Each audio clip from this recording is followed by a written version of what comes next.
भोलेनाथ की कृपा से आरंभ करते हैं आज की पवित्र कथा। बोलिए हर हर महादेव, हरे कृष्णा। आप सभी का दिन शुभ और मंगलमय हो। प्रिय श्रोताओं, आज हम शिव पुराण की कथा के 9वें दिन में प्रवेश कर चुके हैं। बीते 8 दिनों में हर कथा ने हमारी आत्मा पर एक नई छाप छोड़ी है। कहीं आंखें नम हुई, कहीं मन शांत हुआ और कहीं भीतर कुछ जाग उठा जिसे शब्दों में नहीं बांधा जा सकता।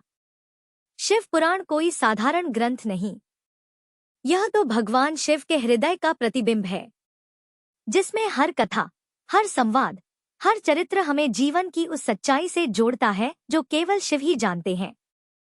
तो आइए आज की कथा से पहले हम सभी प्रार्थना करें। हे भोलेनाथ, हमने बहुत कुछ सुना, बहुत कुछ समझा, परंतु आज भी हम अधूरे हैं। आपकी कृपा के बिना ना कथा पूरी होती है ना जीवन। कृपा करें कि हम केवल कथा ना सुने बल्कि उसे जिए भी। आपकी भक्ति हमारे श्वासों में उतर जाए और हमारे जीवन का हर पल आपकी शरण में बीते। आइए अब सुनते हैं आज का अध्याय। श्री ब्रह्मा जी कहते हैं, हे देवर्षि नारद, वह आकाशवाणी सुनकर सब देवता आदि भयभीत तथा विस्मित हो गए। उनके मुख से कोई बात ही नहीं निकली। वे इस तरह से खड़े या बैठे रह गए मानो उन पर विशेष मोह छा गया हो। भृगु के मंत्रबल से भाग जाने के कारण जो वीर शिवगण नष्ट होने से बच गए थे, वे भगवान शिव की शरण में चले गए। उन सभी ने अमित तेजस्वी भगवान रुद्र को भलीभांति सादर प्रणाम करके वहां यज्ञ में जो कुछ भी हुआ था वो सारी घटना उनसे कह सुनाई।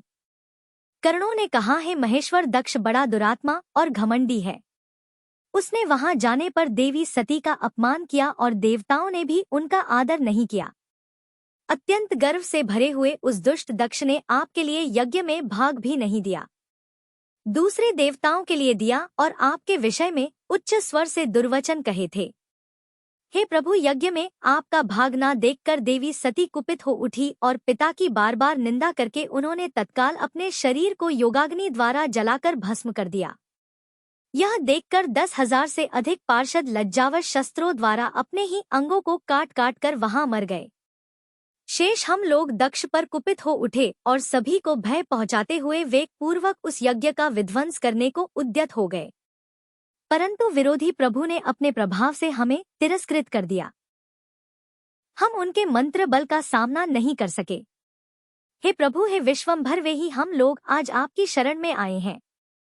हे दयालु, वहां प्राप्त हुए भय से अब आप ही हमें बचाइए, निर्भय कीजिए।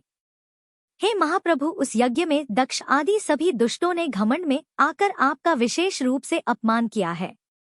हे कल्याणकारी शिव, इस प्रकार हमने अपना सती देवी का और मूढ़ बुद्धि वाले दक्ष आदि का भी सारा वृतांत कह सुनाया। अब आपकी जैसी भी इच्छा हो वैसा कीजिए। श्री ब्रह्मा जी कहते हैं, हे नारद, अपने पार्षदों की यह बात सुनकर भगवान शिव ने वहां की सारी घटना को जानने के लिए शीघ्र ही तुम्हारा स्मरण किया। हे देवर्षि, तुम दिव्य दृष्टि से संपन्न हो, अतः भगवान के स्मरण करने पर तुम भी तुरंत वहां आ पहुंचे और शंकर जी को भक्ति पूर्वक प्रणाम करके खड़े हो गए। भगवान शिव ने तुम्हारी प्रशंसा करके तुमसे दक्ष यज्ञ में गई हुई सती का समाचार और दूसरी घटनाओं को पूछा। हे तात, शंभु के पूछने पर शिव जी में मन लगाए हुए इस प्रकार से तुमने शीघ्र ही वह सारा वृतांत कह सुनाया जो दक्ष यज्ञ में वहां घटित हुआ था। हे मुनि, तुम्हारे मुख से निकली हुई बात सुनकर उस समय महान रौद्र पराक्रम से संपन्न सर्वेश्वर रुद्र ने तुरंत ही बड़ा भारी क्रोध प्रकट किया। लोक संहारकारी रुद्र ने अपने सिर से एक जटा उखाड़ी और उसे रोष पूर्वक उस पर्वत के ऊपर दे मारा। मुने भगवान शंकर के पटकने से उस जटा के 2 टुकड़े हो गए और महाप्रलय के समान भयंकर शब्द प्रकट हुआ। देवर्षि, उस जटा के पूर्व भाग से महाभयंकर महाबली वीरभद्र प्रकट हुए जो समस्त शिव गणों के अगवा है। वे भूमंडल को सभी ओर से व्याप्त करके उससे भी 10 अंगुल अधिक होकर खड़े हो गए।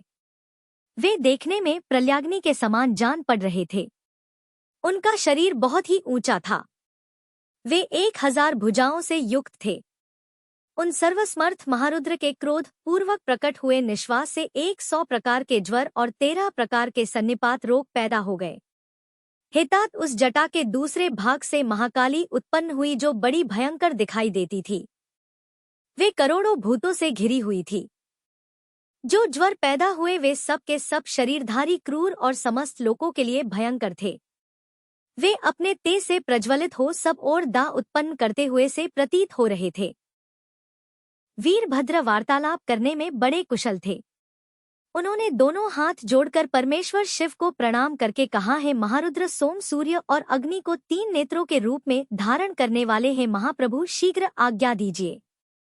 बताइए मुझे इस समय कौन सा कार्य करना होगा।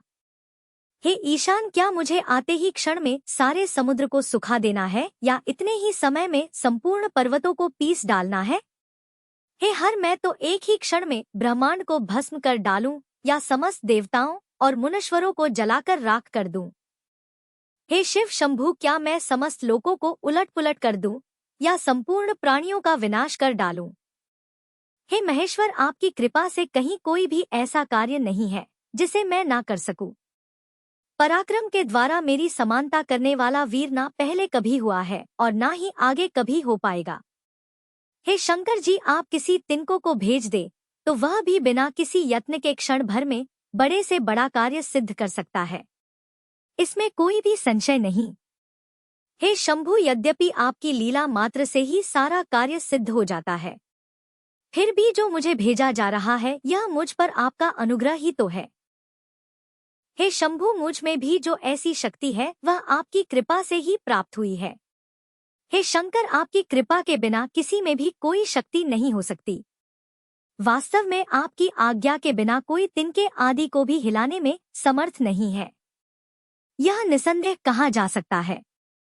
हे महादेव, मैं आपके चरणों में बारंबार प्रणाम करता हूँ। हे हर, अपने अभीष्ट कार्य की सिद्धि के लिए आज मुझे शीघ्र भेजिए। हे शंभु, मेरे दाहिने अंग बारंबार फड़क रहे हैं, इससे सूचित होता है कि मेरी विजय अवश्य होगी।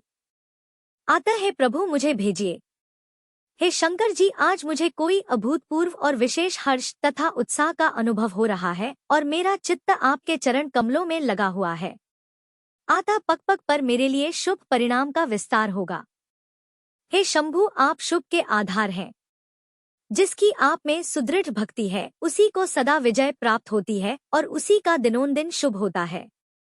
ब्रह्मा जी कहते हैं, हे नारद, उसकी यह बात सुनकर सर्व मंगला के पति भगवान शिव बहुत ही संतुष्ट हुए और वीरभद्र तुम्हारी जय हो ऐसा आशीर्वाद देकर वे फिर बोले, महेश्वर ने कहा, मेरे पार्षदों में श्रेष्ठ वीरभद्र ब्रह्मा जी का पुत्र दक्ष बड़ा दुष्ट है। उस मूर्ख को बड़ा घमंड हो गया है, अतः इन दिनों वह विशेष रूप से मेरा विरोध करने लगा है। दक्ष इस समय एक यज्ञ करने के लिए उद्यत है। तुम याग परिवार सहित उस यज्ञ को भस्म करके फिर शीघ्र ही मेरे स्थान पर लौट आओ। यदि देवता, गंधर्व, यक्ष अथवा अन्य कोई तुम्हारा सामना करने के लिए उद्यत हो तो उन्हें भी आज ही शीघ्र और सहसा भस्म कर डालना। दधीच की दिलाई हुई मेरी शपथ का उल्लंघन करके जो देवता आदि वहां ठहरे हुए हैं उन्हें तुम निश्चय ही प्रयत्नपूर्वक जलाकर भस्म कर देना। जो मेरी शपथ का उल्लंघन करके गर्भयुक्त होकर वहां ठहरे हुए हैं वे सब के सब मेरे द्रोही हैं, अतः उन्हें अग्निमय माया से जला डालो। दक्ष की यज्ञशाला में जो अपनी पत्नियों और सारभूत उपकरणों के साथ बैठे हो उन सबको जलाकर भस्म कर देने के बाद फिर शीघ्र लौट आना। तुम्हारे वहां जाने पर विश्वदेव आदि देवगण भी यदि सामने आकर तुम्हारी सादर स्तुति करें तो भी तुम उन्हें शीघ्र आग की ज्वाला से जलाकर उसके बाद ही उन्हें छोड़ना। हे वीर, वहां दक्ष आदि सब लोगों को पत्नी और बंधु बांधवों सहित जलाकर कलशों में रखे हुए जल को लीला पूर्वक पी जाना। श्री ब्रह्मा जी कहते हैं, हे नारद, जो वैदिक मर्यादा के पालक काल के भी शत्रु तथा सबके ईश्वर हैं वे भगवान रुद्र रोष से लाल आंखें किए महावीर वीरभद्र से ऐसा कहकर मौन हो गए। श्री ब्रह्मा जी कहते हैं, हे नारद, महेश्वर के इस वचन को सुनकर वीरभद्र बहुत संतुष्ट हुए। उन्होंने महेश्वर को प्रणाम किया। तत्पश्चात उन देवाधिदेव शूल्य की उपर्युक्त आज्ञा को शिरोधार्य करके वीरभद्र वहां से शीघ्र ही दक्ष के यज्ञ मंडप की ओर चले। भगवान शिव ने केवल शोभा के लिए उनके 7 करोड़ों महावीर गणों को भेज दिया जो कि प्रल्याग्नि के समान तेजस्वी थे। वे कौतूहलकारी प्रबल वीर प्रमथ गण वीरभद्र के आगे और पीछे भी चल रहे थे। काल के भी काल भगवान रुद्र के वीरभद्र सहित जो लाखों पार्षद गण थे उन सब का स्वरूप रुद्र के ही समान था। उन गणों के साथ महात्मा वीरभद्र भगवान शिव के समान ही वेशभूषा धारण किए रथ पर बैठकर यात्रा कर रहे थे। उनके 1 सहस्त्र भुजाएं थी। शरीर में नागराज लिपटे हुए थे। वीरभद्र बड़े प्रबल और भयंकर दिखाई देते थे। उनका रथ बहुत ही विशाल था। उसमें 10,000 सिंह जोते जाते थे जो प्रयत्नपूर्वक उस रथ को खींच रहे थे। उसी प्रकार बहुत से प्रबल सिंह, शार्दुल, मगर, मत्स्य और सहस्त्रों हाथी उस रथ के पार्श्वभाग की रक्षा कर रहे थे। काली, कात्यायनी, ईशानी, चामुंडा, मुंडमर्दिनी, भद्रकाली, भद्रा, त्वरिता तथा वैष्णवी इन नवदुर्गाओं के साथ समस्त भूत गणों के साथ महाकाली दक्ष का विनाश करने के लिए चली। डाकिनी, शाकिनी, भूत, प्रमथ, गुह्यक, कुष्मांड, परपट, चटक, ब्रह्मा, राक्षस, भैरव तथा क्षेत्रपाल आदि यह सभी वीर भगवान शिव की आज्ञा का पालन और दक्ष के यज्ञ का विनाश करने के लिए तुरंत चल दिए। इनके सिवा 64 गणों के साथ योगिनियों का मंडल भी सहसा कुपित होकर दक्ष यज्ञ का विनाश करने के लिए वहां से प्रस्थान किया।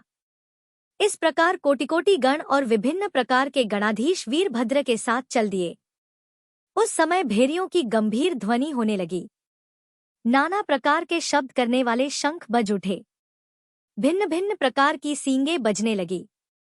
हे महामुनि, सेना सहित वीरभद्र की यात्रा के समय वहां बहुत से सुखद शकुन होने लगे।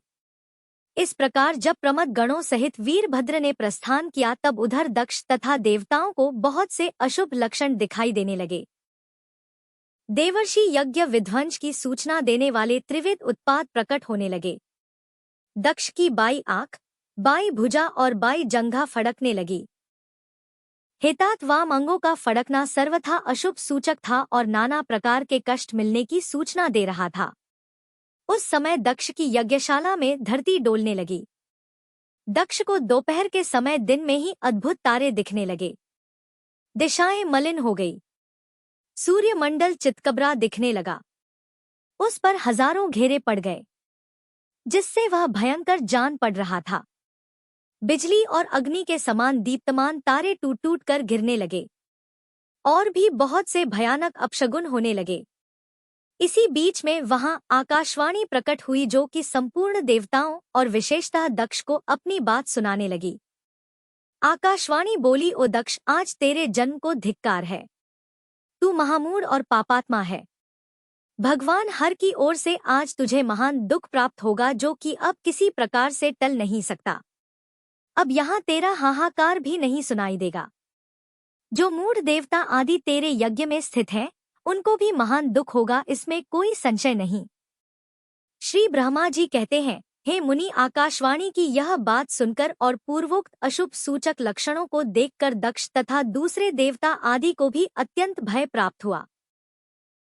उस समय दक्ष मन ही मन अत्यंत व्याकुल होकर कांपने लगे और अपने प्रभु लक्ष्मीपति भगवान विष्णु की शरण में गए। वे भय से अधीर होकर बेसुध हो रहे थे। उन्होंने स्वजन वत्सल देवाधिदेव भगवान विष्णु को प्रणाम किया और उनकी स्तुति करके कहा। प्रजापति दक्ष बोले, हे देवाधिदेव, हे हरे, हे विष्णु दीन बंधु, हे कृपानिधि, आपको मेरी और मेरे यज्ञ की रक्षा करनी चाहिए। हे प्रभु, आप ही यज्ञ के रक्षक हैं। यज्ञ ही आपका कर्म है और आप यज्ञ स्वरूप है। आपको ऐसी कृपा करनी चाहिए जिससे यज्ञ का विनाश ना हो। श्री ब्रह्मा जी कहते हैं, हे मुनीश्वर, इस तरह अनेक प्रकार से सादर प्रार्थना करके दक्ष भगवान श्री हरि के चरणों में गिर पड़े। उनका मन भय से व्याकुल हो रहा था। तब जिनके मन में घबराहट आ गई थी, उन प्रजापति दक्ष को उठाकर और उनकी पूर्वोक्त बात सुनकर भगवान विष्णु ने देवाधिदेव शिव जी का स्मरण किया। अपने प्रभु और महान ऐश्वर्य से युक्त परमेश्वर शिव का स्मरण करके शिव तत्व के ज्ञाता श्री हरि दक्ष को समझाते हुए बोले। श्री हरि ने कहा, हे दक्ष, मैं तुमसे तत्व की बात बता रहा हूँ। तुम मेरी बात ध्यानपूर्वक सुनो। मेरा यह वचन तुम्हारे लिए सर्वथा हितकर तथा महामंत्र के समान सुखदायक होगा। दक्ष, तुम्हें तत्व का ज्ञान नहीं है, इसलिए तुमने सबके अधिपति परमात्मा शंकर की अवहेलना की है। ईश्वर की अवहेलना से सारा कार्य सर्वथा निष्फल हो जाता है। केवल इतना ही नहीं, पग पग पर विपत्ति भी आती है। जहाँ अपूज्य पुरुषों की पूजा होती है और पूजनीय पुरुषों की पूजा नहीं की जाती, उनका अपमान किया जाता है, वहाँ दरिद्रता, मृत्यु तथा भय, यह 3 संकट अवश्य प्राप्त होंगे। इसलिए संपूर्ण प्रयत्न से तुम्हें भगवान वृषभ ध्वज का सम्मान करना चाहिए। महेश्वर का अपमान करने से ही तुम्हारे ऊपर यह महान भय उपस्थित हुआ है। हम सब लोग प्रभु होते हुए भी आज तुम्हारी दुर्नीति के कारण जो संकट आया है उसे टालने में समर्थ नहीं है। यह मैं तुमसे सच्ची बात बता रहा हूँ। श्री ब्रह्मा जी कहते हैं, हे नारद, भगवान विष्णु का यह वचन सुनकर दक्ष चिंता में डूब गए। उनके चेहरे का रंग उड़ गया और वे चुपचाप पृथ्वी पर खड़े ही रह गए। उसी समय भगवान रुद्र के भेजे हुए गणनायक वीरभद्र अपनी सेना के साथ यज्ञ स्थल में जा पहुंचे। वे सब के सब बड़े शूरवीर, निर्भय तथा रुद्र के समान ही पराक्रमी थे। भगवान शंकर की आज्ञा से आए हुए उन गणों की गणना असंभव थी। वे वीर शिरोमणि रुद्र सैनिक जोर जोर से सिंहनाद करने लगे। उनके उस महानाद से तीनों लोग गूंज उठे। आकाश धूल से ढक गया और दिशाएं अंधकार से आवृत हो गई। सातों द्वीपों से युक्त पृथ्वी अत्यंत भय से व्याकुल होकर पर्वत, वन और कानों सहित कांपने लगी तथा संपूर्ण समुद्रों में ज्वार आ गया। इस प्रकार समस्त लोकों का विनाश करने में समर्थ उस विशाल सेना को देखकर समस्त देवता आदि चकित हो गए। सेना के उद्योग को देखकर दक्ष के मुंह से खून निकल आया। वे अपनी स्त्री को साथ लेकर भगवान विष्णु के चरणों में दंड की भांति गिर पड़े और इस प्रकार बोले, दक्ष ने कहा, हे विष्णु, हे महाप्रभु, आपके बल से ही मैंने इस महान यज्ञ का आरंभ किया है। सत्कर्म की सिद्धि के लिए आप ही प्रमाण माने गए हैं। हे विष्णु, आप तो कर्मों के साक्षी तथा यज्ञों के प्रतिपालक हैं। हे महाप्रभु, आप वेदोक्त धर्म तथा ब्रह्मा जी के रक्षक हैं। अतः हे प्रभु, आपको मेरे इस यज्ञ की रक्षा करनी ही चाहिए, क्योंकि आप तो सभी के प्रभु हैं। श्री ब्रह्मा जी कहते हैं, दक्ष की अत्यंत दीनतापूर्ण बातें सुनकर भगवान विष्णु उस समय शिव तत्व से विमुख हुए दक्ष को समझाने के लिए इस प्रकार बोले, हे दक्ष, इसमें संदेह नहीं कि मुझे तुम्हारे यज्ञ की रक्षा करनी चाहिए, क्योंकि धर्म परिपालन विषयक जो मेरी सत्य प्रतिज्ञा है वह तो सर्वत्र विख्यात है। परंतु दक्ष, मैं जो कुछ कहता हूँ उसे तुम सुनो। इस समय अपनी क्रूरता पूर्ण बुद्धि को त्याग दो। देवताओं के क्षेत्र नैमिषण्य में जो अद्भुत घटना घटित हुई थी उसका तुम्हें स्मरण नहीं हो रहा है। क्या तुम अपनी कुबुद्धि के कारण उसे भूल गए? यहाँ कौन भगवान रुद्र के कोप से तुम्हारी रक्षा करने में समर्थ है? हे दक्ष, तुम्हारी रक्षा किसी को अभिमत नहीं है, परंतु जो तुम्हारी रक्षा करने को तैयार होता है वह अपनी दुर्बुद्धि का ही परिचय देता है। दुर्मते, क्या कर्म है और क्या अकर्म, इसे तुम नहीं समझ पा रहे हो। केवल कर्म ही कभी भी कुछ करने में समर्थ नहीं हो सकता। जिसके सहयोग से कर्म में कुछ करने की सामर्थ्य आती है उसी को तुम स्वकर्म समझो।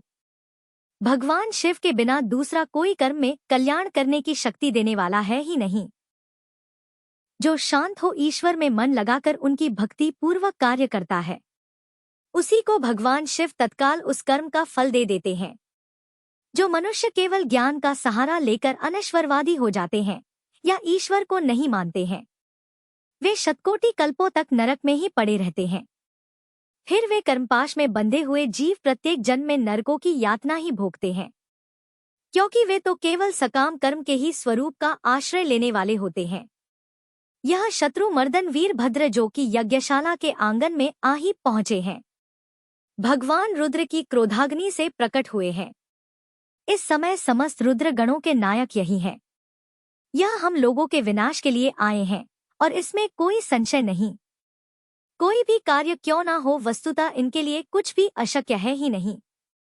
दक्ष, यह महान सामर्थ्यशाली वीरभद्र सब देवताओं को अवश्य ही जलाकर शांत होंगे, इसमें किसी प्रकार का कोई संशय नहीं दिख पड़ता। मैं भ्रम से महादेव जी की शपथ का उल्लंघन करके जो यहाँ पर ठहरा रहा, इसके कारण तुम्हारे साथ साथ अब मुझे भी इस कष्ट का सामना करना ही पड़ेगा। भगवान विष्णु इस प्रकार कह ही रहे थे कि वीरभद्र के साथ शिव गणों की सेना का समुद्र उमड़ आया और समस्त देवता गणों ने उन्हें देखा। श्री ब्रह्मा जी कहते हैं, हे नारद, उस समय देवताओं के साथ शिव गणों का घोर युद्ध प्रारंभ हो गया। उसमें सारे देवता पराजित हुए और भागने लगे। वे एक दूसरे का साथ छोड़कर स्वर्ग लोक में चले गए। उस समय केवल महाबली इंद्र आदि लोकपाल ही उस दारुण संग्राम में धैर्य धारण करके उत्सुकता पूर्वक खड़े रहे। तदंतर इंद्र आदि सभी देवता मिलकर उस सम्रांगण में बृहस्पति जी को विनीत भाव से नमस्कार करके पूछने लगे। लोकपाल बोले, हे गुरुदेव बृहस्पति, हे तात, हे महाप्रज्ञ, हे दयानिधि, शीघ्र बताइए, हम जानना चाहते हैं कि हमारी विजय किस प्रकार होगी। उनकी यह बात सुनकर बृहस्पति जी ने प्रयत्न पूर्वक भगवान शंभु का स्मरण किया और ज्ञान दुर्बल महेंद्र से कहा, हे इंद्र, भगवान विष्णु ने पहले जो कुछ कहा था वो इस समय घटित हो गया। मैं उसी को स्पष्ट कर रहा हूँ। सावधान होकर सुनो। समस्त कर्मों का फल देने वाला जो कोई ईश्वर है वह कर्ता का ही आश्रय लेता है। कर्म करने वाले को ही उस कर्म का फल देता है। जो कर्म करता ही नहीं उसको फल देने में वह भी समर्थ नहीं है।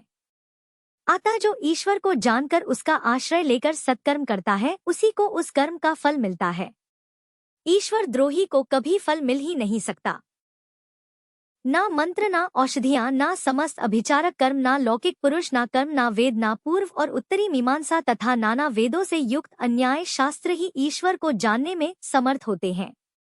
ऐसा प्राचीन विद्वानों का कथन है। अनन्य शरण भक्तों को छोड़कर दूसरे लोग संपूर्ण वेदों का 10,000 बार स्वाध्याय करके भी महेश्वर को भलीभांति नहीं जान सकते। यह महाश्रुति का कथन है। अवश्य भगवान शिव के अनुग्रह से ही सर्वथा शांत, निर्विकार और उत्तम दृष्टि से सदा शिव के तत्व का साक्षात्कार हो सकता है। हे सुरेश्वर, क्या कर्तव्य है और क्या अकर्तव्य इसका विवेचन करना अभीष्ट होने पर मैं जो इसमें सिद्धि का उत्तम अंश है उसी का प्रतिपादन करूंगा। तुम अपने हित के लिए उसे ध्यान देकर सुनो। हे इंद्र, तुम लोकपालों के साथ आज नादान बनकर दक्ष यज्ञ में आ गए। बताओ तो यहाँ क्या पराक्रम करोगे। भगवान रुद्र जिनके सहायक हैं, ऐसे यह परम क्रोधी रुद्रगण इस यज्ञ में विघ्न डालने के लिए आए हैं और अपना काम पूरा ही करेंगे, इसमें कोई संशय नहीं। मैं सत्य सत्य कहता हूँ कि इस यज्ञ के विघ्न का निवारण करने के लिए वस्तुतः तुम में से किसी के पास भी सर्वथा कोई उपाय है ही नहीं। बृहस्पति जी की यह बात सुनकर देवराज इंद्र सहित समस्त लोकपाल गण बड़ी चिंता में पड़ गए। तब महावीर रुद्र गणों से घिरे हुए वीरभद्र ने मन ही मन भगवान शंकर का स्मरण करके इंद्र आदि लोकपालों को डांटा। इसके पश्चात रुद्र गणों के नायक वीरभद्र ने रोष में भरकर तुरंत ही संपूर्ण देवताओं को तीखे बाणों से घायल कर दिया। उन बाणों की चोट खाकर इंद्र आदि समस्त सुरेश्वर भागते हुए 10 दिशाओं में चले गए। जब लोकपाल चले गए और देवता भाग खड़े हुए तब वीरभद्र अपने गणों के साथ यज्ञशाला के समीप गए। उस समय वहां विद्यमान समस्त ऋषि अत्यंत भयभीत होकर परमेश्वर श्री हरि से रक्षा की प्रार्थना करने के लिए सहसा नतमस्तक होकर शीघ्र ही बोले, देव देव, हे रमानाथ, हे सर्वेश्वर, हे महाप्रभु, आप दक्ष के यज्ञ की रक्षा कीजिए। आप ही यज्ञ हैं, इसमें कोई संशय नहीं। यज्ञ आपका कर्म रूप और अंग है। आप यज्ञ के रक्षक हैं, अतः दक्ष यज्ञ की रक्षा कीजिए। आपके सिवा दूसरा कोई इसका रक्षक नहीं है। प्रभु श्री ब्रह्मा जी कहते हैं, हे नारद, ऋषियों का यह वचन सुनकर मुझ सहित भगवान विष्णु वीरभद्र के साथ युद्ध करने की इच्छा से चले। श्री हरि को युद्ध के लिए तैयार देख शत्रु मर्दन वीरभद्र, जो वीर प्रम गणों से घिरे हुए थे, कड़े शब्दों में भगवान विष्णु को डांटने लगे। श्री ब्रह्मा जी कहते हैं, हे नारद, वीरभद्र की यह बात सुनकर बुद्धिमान देवेश्वर विष्णु वहां प्रसन्नता पूर्वक हंसते हुए बोले। भगवान श्री विष्णु ने कहा, हे वीरभद्र, आज तुम्हारे सामने जो कुछ कहता हूँ उसे सुनो। मैं भगवान शंकर का सेवक हूँ, तुम मुझे रुद्रदेव से विमुख मत कहो। दक्ष तो अज्ञानी है, कर्मकांड में ही इसकी निष्ठा है। इसने मूर्खतावश पहले मुझसे बारंबार अपने यज्ञ में चलने की प्रार्थना की थी। मैं भक्त के अधीन ठहरा इसलिए चला आया। भगवान महेश्वर भी तो भक्त के अधीन रहते हैं। हे तात, दक्ष मेरा भक्त है, इसलिए मुझे यहाँ आना ही पड़ा। रुद्र के क्रोध से उत्पन्न हुए हे वीर, तुम रुद्र तेज स्वरूप हो, उत्तम प्रताप के आश्रय हो। मेरी प्रतिज्ञा सुनो। मैं तुम्हें आगे बढ़ने से रोकता हूँ और तुम मुझे रोको। परिणाम वही होगा जो होने वाला होगा। मैं पराक्रम करूंगा। श्री ब्रह्मा जी कहते हैं, हे नारद, भगवान विष्णु के इस प्रकार कहने पर महाबाहु वीरभद्र हंसकर बोला, आप मेरे प्रभु के प्रिय भक्त हैं, यह जानकर मुझे बड़ी प्रसन्नता हुई है। इतना कहकर गणनायक वीरभद्र हंस पड़ा और विनय से नतमस्तक होकर बड़ी प्रसन्नता के साथ श्री विष्णु देव से कहने लगा। वीरभद्र ने कहा, है महाप्रभु, मैंने आपके भाव की परीक्षा लेने के लिए कड़ी बातें की थी। इस समय यथार्थ बात कहता हूँ, सावधान होकर सुनो। हे हरे, जैसे शिव हैं वैसे ही आप हैं, जैसे आप हैं वैसे ही शिव हैं, ऐसा वेद कहते हैं और वेदों का यह कथन शिव जी की आज्ञा के अनुसार ही है। हे रमानाथ, भगवान शिव की आज्ञा से हम सब लोग उनके सेवक ही हैं। फिर भी मैंने जो बात कही है वह इस वाद विवाद के अवसर के अनुरूप ही है। आप मेरी हर बात को आपके प्रति आदर के भाव से ही कही गई, समझिए। श्री ब्रह्मा जी कहते हैं, वीरभद्र का यह वचन सुनकर भगवान श्री हरि हंस पड़े और उसके लिए हितकर वचन बोलने लगे। हे महावीर, तुम मेरे साथ निशक होकर युद्ध करो, तुम्हारे अस्त्रों से शरीर के भर जाने पर ही मैं अपने आश्रम को जाऊंगा। श्री ब्रह्मा जी कहते हैं, ऐसा कहकर भगवान विष्णु शांत हो गए और युद्ध के लिए कमर कसकर डट गए। महाबली वीरभद्र भी अपने गणों के साथ युद्ध के लिए तत्पर हो गए। नारद तदंतर भगवान विष्णु और वीरभद्र में घोर युद्ध हुआ। अंत में वीरभद्र ने भगवान विष्णु के चक्र को स्तंभित कर दिया तथा शंख धनुष के 3 टुकड़े कर डाले। तब मेरे द्वारा और सरस्वती द्वारा बोधित हुए श्री विष्णु ने उस महान गणनायक वीरभद्र को असह्य तेज से संपन्न जानकर वहां से अंतर्ध्य होने का विचार किया। दूसरे देवता भी यह जान गए कि सती के प्रति जो अन्याय हुआ है उसी का यह सब भावी परिणाम है। दूसरों के लिए इस संकट का सामना करना अत्यंत कठिन है। यह जानकर वे सभी देवता गण अपने सेवकों के साथ स्वतंत्र सर्वेश्वर शिव का स्मरण करके अपने अपने लोकों को चले गए। मैं भी पुत्र के दुख से पीड़ित होकर सत्यलोक में चला आया और अत्यंत दुख से आतुर होकर सोचने लगा कि अब मुझे क्या करना चाहिए। मेरे तथा श्री विष्णु के चले जाने पर मुनियों सहित समस्त यज्ञ के आधार रहने वाले देवता शिव गणों द्वारा पराजित होकर भाग गए। उस उपद्रव को देखकर और उस महामख का विध्वंस जानकर यह यज्ञ भी अत्यंत भयभीत होकर मृग का रूप धारण करके वहां से भागा। मृग के रूप में आकाश की ओर भागते देख वीरभद्र ने उसे पकड़ लिया और उसका मस्तक काट डाला। फिर उन्होंने मुनियों और देवताओं के अंग भंग कर दिया और बहुतों को मार डाला। प्रतापी मणिभद्र ने भृगु को उठाकर पटक दिया और उनकी छाती को पैर से दबाकर उनकी दाढ़ी मूछ नोच डाली। चंड ने बड़े वेग से पूषा के दांत उखाड़ लिए, क्योंकि पूर्वकाल में जिस समय महादेव जी को दक्ष के द्वारा गालियां दी जा रही थी उस समय वे दांत दिखा दिखाकर हंस रहे थे। नंदी ने भग को रोषपूक पृथ्वी पर पटक मारा और उनकी दोनों आंखें निकाल ली, क्योंकि जब दक्ष शिव जी को श्राप दे रहे थे उस समय वे आंखों के संकेत से अपना अनुमोदन सूचित कर रहे थे। वहां रुद्रगण नायकों ने स्वधा स्वाहा और दक्षिणा देवियों की बड़ी दुर्दशा की। वहां जो मंत्र तंत्र तथा दूसरे लोग थे उनका भी बहुत तिरस्कार किया। ब्रह्मपुत्र दक्ष भय के मारे अंतर्व वेदी के भीतर छुप गए। वीरभद्र उनका पता लगाकर उन्हें बलपूर्वक पकड़ लाए। फिर उनके दोनों गाल पकड़कर उनके मस्तक पर तलवार से आघात किया, परंतु योग के प्रभाव से दक्ष का सिर अभेद्य हो गया था, इसलिए कट नहीं सका।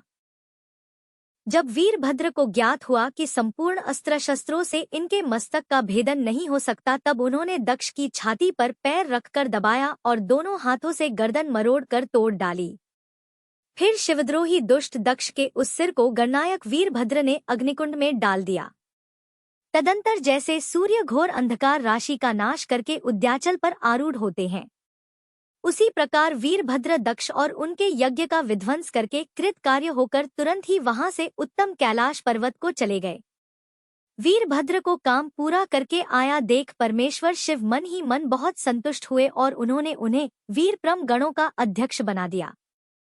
श्री सूत जी कहते हैं, हे महर्षियों, अमित बुद्धिमान ब्रह्मा जी की कही हुई यह कथा सुनकर द्विज श्रेष्ठ नारद विस्मय में पड़ गए।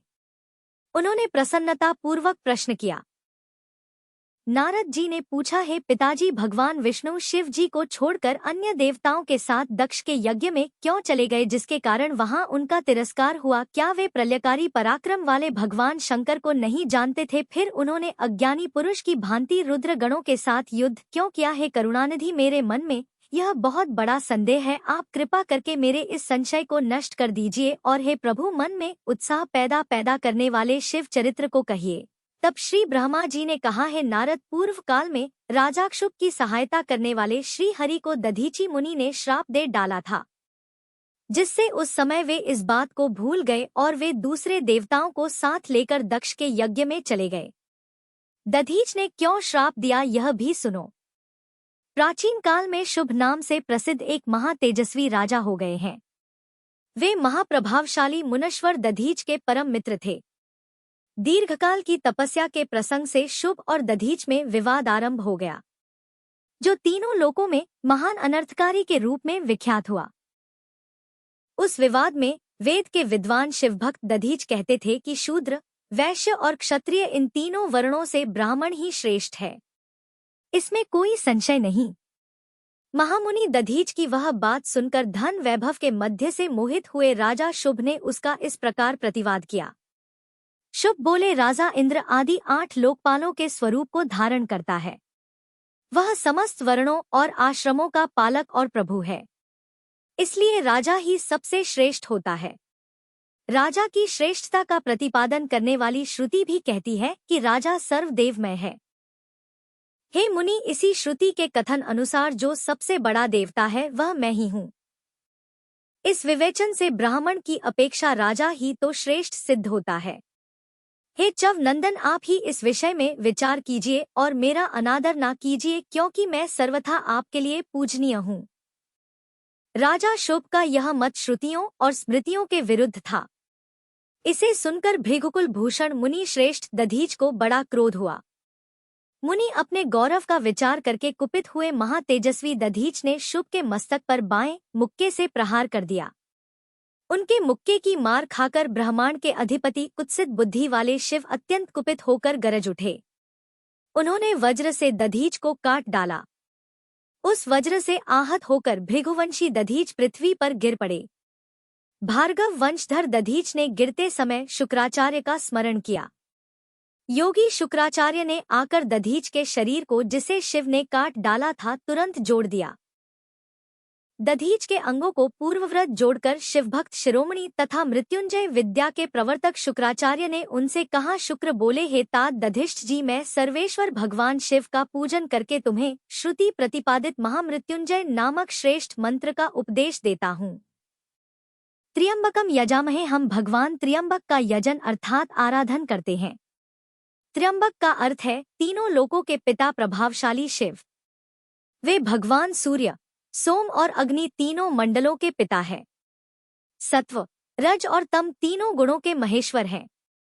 आत्म तत्व, विद्या तत्व और शिव तत्व, इन 3 तत्वों के आह्वनी, गहरपत्य और दक्षिणा अग्नि, इन तीनों अग्नियों के सर्वत्र उपलब्ध होने वाले पृथ्वी, जल और तेज, इन 3 मूर्त भूतों के अथवा सात्विक आदि भेद से त्रिविध भूतों के, त्रिदेव के, त्रिभुज के, त्रिधा भूत सबके ब्रह्मा, विष्णु और शिव तीनों देवताओं के महान ईश्वर महादेव जी है। यहाँ तक मंत्र के प्रथम चरण की व्याख्या हुई। मंत्र का द्वितीय चरण है सुगंधिम पुष्टिवर्धनम। जैसे फूलों में उत्तम गंध होती है, उसी प्रकार वे भगवान शिव संपूर्ण भूतों में, तीनों गुणों में, समस्त कृत्यों में, इंद्रियों में, अन्यान्य देवों में और गणों में उनके प्रकाशक सारभूत आत्मा के रूप में व्याप्त हैं। अतः सुगंध युक्त और संपूर्ण देवताओं के ईश्वर हैं। यहाँ तक सुगंधिम पद की व्याख्या हुई। अब पुष्टिवर्धनम की व्याख्या सुनिए। उत्तम व्रत का पालन करने वाले द्वश्रेष्ठ महामुनि नारद, उन अंतर्यामी पुरुष शिव से प्रकृति का पोषण होता है। महतत्व से लेकर विशेष पर्यंत संपूर्ण विकल्पों की पुष्टि होती है तथा मुझ ब्रह्मा का, विष्णु का, मुनियों का और इंद्रियों सहित समस्त देवताओं का भी पोषण होता है। इसलिए वे ही पुष्टिवर्धन हैं। अब महामृत्युंजय मंत्र के तीसरे और चौथे चरण की व्याख्या भी सुनिए। उन दोनों चरणों का स्वरूप यू है, उर्वु कमी बंधनात् मृत्यु और मोक्ष अमामृतात्, अर्थात हे प्रभु जैसे खरबूजा पक जाने पर लता बंधन से छूट जाता है, उसी तरह मैं मृत्यु रूप बंधन से मुक्त हो जाऊं, अमृत पद अर्थात मोक्ष से पृथक ना हूँ। वे रुद्रदेव अमृत स्वरूप है, जो पुण्य कर्म से, तपस्या से, स्वाध्याय से, योग से अथवा ध्यान से उनकी आराधना करता है, उसे नूतन जीवन प्राप्त हो जाता है।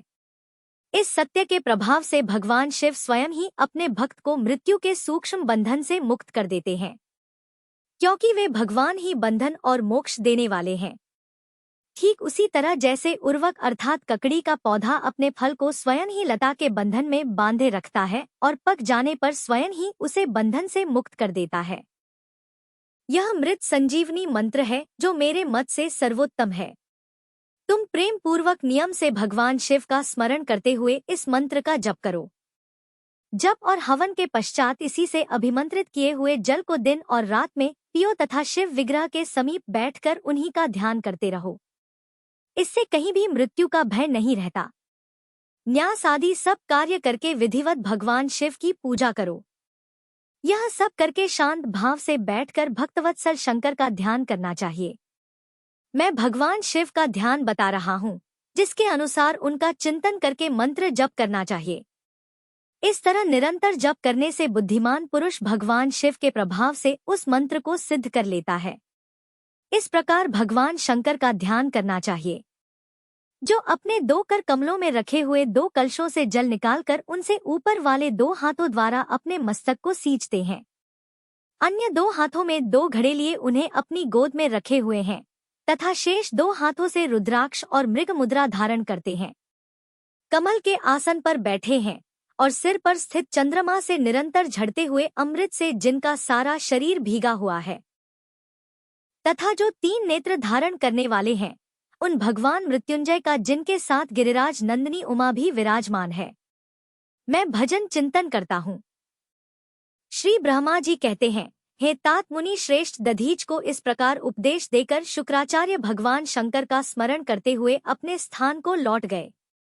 उनकी यह बात सुनकर महामुनि दधीच बड़े प्रेम से शिव जी का स्मरण करते हुए तपस्या के लिए वन में गए। वहां जाकर उन्होंने विधि पूर्वक महामृत्युंजय मंत्र का जप और प्रेम पूर्वक भगवान शिव का चिंतन करते हुए तपस्या प्रारंभ कर दी। दीर्घकाल तक उस मंत्र का जप और तपस्या द्वारा भगवान शंकर की आराधना करके दधीच ने महामृत्युंजय शिव को संतुष्ट किया। हे महामुनि, उस जप से प्रसन्नचित हुए भक्तवत्सल भगवान शिव दधी जी के प्रेमवश उनके सामने प्रकट हो गए। अपने प्रभु शंभु का साक्षात दर्शन करके मुनीश्वर दधी जी को बड़ी प्रसन्नता हुई। उन्होंने विधि पूर्वक प्रणाम करके दोनों हाथ जोड़कर भक्ति भाव से शंकर जी का स्तवन किया। हे तात, हे मुनि, तदंतर मुनि के प्रेम से प्रसन्न हुए शिव जी ने चवन कुमार दधीच से कहा, तुम वर मांगो। भक्त भगवान शिव का यह वचन सुनकर भक्त शिरोमणि दधीच दोनों हाथ जोड़कर नतमस्तक होकर भक्तवत्सल शंकर जी से बोले। दधीच ने कहा, हे देवाधिदेव महादेव, मुझे 3 वर दीजिए। मेरी हड्डी वज्र हो जाए, कोई भी मेरा वध ना कर सके और मैं सर्वत्र अधीन रहूं, कभी मुझ में दीनता चिंता न आए। दधीच जी का यह वचन सुनकर प्रसन्न हुए परमेश्वर शिव ने तथास्तु कहकर उन्हें वे तीनों वर दे दिए। शिव जी से 3 वर पाकर वेद मार्ग में प्रतिष्ठित महामुनि दधीच आनंद मग्न हो गए और शीघ्र ही राजाक्षु के स्थान में आ गए। महादेव जी से अवधता, वज्रमय अस्थि और अधीनता पाकर दधी जी ने राजेंद्र क्षुभव के मस्तक पर लात मारी। फिर तो राजा शुभ ने भी क्रोध करके दधीच पर वज्र से प्रहार कर दिया। वे भगवान विष्णु के गौरव से अधिक गर्व में भरे हुए थे, परंतु क्षुभव का चलाया हुआ वह वज्र परमेश्वर शिव के प्रभाव से महात्मा दधीच जी का नाश नहीं कर सका। इससे ब्रह्मकुमार क्षुभव को बड़ा विस्मय हुआ। मुनीश्वर दधीच की अवधता, अधीनता तथा वज्र से भी बढ़ चढ़कर प्रभाव देखकर ब्रह्मा कुमार शिव के मन में बड़ा आश्चर्य हुआ। उन्होंने शीघ्र ही वन में जाकर इंद्र के छोटे भाई मुकुंद की आराधना आरंभ कर दी और वे शरणागत पालक नरेश मृत्युंजय सेवक दधीच जी से पराजित हो गए थे। शोभव की पूजा से गरुड़ ध्वज भगवान मधुसूदन बहुत संतुष्ट हुए। उन्होंने राजा को दिव्य दृष्टि प्रदान की। उस दिव्य दृष्टि से ही जनार्दन देव का दर्शन करके उन गरुड़ ध्वज को शिव ने प्रणाम किया और प्रिय वचनों द्वारा उनकी स्तुति की। इस प्रकार देवेश्वर आदि से प्रशंसित उन अजय ईश्वर श्री नारायण देव का पूजन और स्तवन करके राजा ने भक्ति भाव से उनकी ओर देखा तथा उन जनार्दन के चरणों में मस्तक रखकर प्रणाम करने के पश्चात उन्हें अपना अभिप्राय सूचित किया। राजा बोले, हे भगवान, दधीच नाम से प्रसिद्ध एक ब्राह्मण है जो धर्मों के ज्ञाता है। उनके हृदय में विनय का भाव है। वे पहले मेरे मित्र थे। इन दिनों रोग शोक से रहित मृत्युंजय महादेव जी की आराधना करके वे उन्हीं कल्याणकारी शिव के प्रभाव से समस्त अस्त्र शस्त्रों द्वारा सदा के लिए अवध्य हो गए हैं। एक दिन उन महत्पस्वी दधीच ने भरी सभा में आकर अपने बाएं पैर से मेरे मस्तक पर बड़े वेग से अवहेलना पूर्वक प्रहार कर दिया और बड़े गर्व से कहा, मैं किसी से नहीं डरता। हरे वे मृत्युंजय से उत्तम वर पाकर अनुपम गर्व से भर गए हैं। श्री ब्रह्मा जी कहते हैं, हे नारद महात्मा, दधीच की अवधता का समाचार जानकर श्री हरि ने महादेव जी के अतुलित प्रभाव का स्मरण किया। फिर वे ब्रह्मपुत्र राजाक्षुप से बोले, हे राजेंद्र, ब्राह्मणों को कहीं थोड़ा सा भी भय नहीं है। हे भूपते, विशेषतः रुद्र भक्तों के लिए तो भय नाम की कोई वस्तु है ही नहीं, और यदि मैं तुम्हारी ओर से कुछ करूं तो ब्राह्मण दधीच को दुख होगा और वह मुझ जैसे देवता के लिए भी श्राप का कारण बन जाएगा। हे राजेंद्र, दधीच के शाप से दक्ष के यज्ञ में सुरेश्वर शिव से मेरी पराजय होगी और फिर मेरा उत्थान भी होगा। हे राजन, इसलिए मैं तुम्हारे साथ रहकर कुछ करना नहीं चाहता। मैं अकेला ही तुम्हारे लिए दधीच जी को जीतने का प्रयास करूंगा। भगवान विष्णु का यह वचन सुनकर शिव बोले, बहुत अच्छा, ऐसा ही हो। ऐसा कहकर वे उस कार्य के लिए मन ही मन उत्सुक होकर प्रसन्नता पूर्वक वहीं ठहर गए। जय भोलेनाथ। आज के अध्याय में बस इतना ही। इसके आगे की कथा आप सभी कल के अध्याय में जरूर सुनिएगा।